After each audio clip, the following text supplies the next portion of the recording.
બોટાદના રોઈસાડામાં night cricket ટુર્નામેન્ટનો પ્રારંભ 20 દિવસ સુધી રમાશે 64 ટીમ ભાગ લેશે। રોઈસાડા ગામમાં 107 બોટાદ વિધાનસભા અને રામમિત્ર મંડળના નેજા હેઠળ નાઇટ ક્રિકેટ ટુર્નામેન્ટનો પ્રારંભ થયો છે।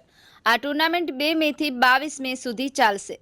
ગ્રામ્ય વિસ્તારની 64 ટીમોએ ભાગ લીધો છે। ટુર્નામેન્ટના ઉદ્ઘાટન પ્રસંગે અનેક મહાનુભાવો ઉપસ્થિત રહ્યા હતા, જેમાં બોટાદ જિલ્લા પંચાયતના પ્રમુખના પ્રતિનિધિ પાલજીભાઈ પરમાર, પૂર્વ પ્રમુખ ઘનશ્યામભાઈ વિરાણી, બોટાદ તાલુકા પંચાયત પ્રમુખ મંજુલાબેન બારૈયા, બોટાદ પૂર્વ શહેર ભાજપ પ્રમુખ ચંદુભાઈ સાવલિયા, બોટાદ પૂર્વ મહામંત્રી જગદીશભાઈ ચૌહાણ અને ભાજપના યુવા આગેવાન સંજયભાઈ ગાબાણી પણ કાર્યક્રમમાં જોડાયા હતા। તમામ આગેવાનોએ બેટિંગ બોલિંગ કરી અને ટુર્નામેન્ટની શરૂઆત કરાવી હતી।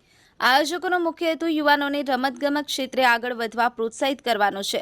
વિજેતા ટીમને પ્રોત્સાહક ઇનામો આપવામાં આવશે। કાર્યક્રમમાં બોટાદ જિલ્લા ડાયમંડ એસોસિએશનના નવા કારોબારી સદસ્ય જગદીશભાઈ ચૌહાણનું વિશેષ સન્માન કરવામાં આવ્યું હતું।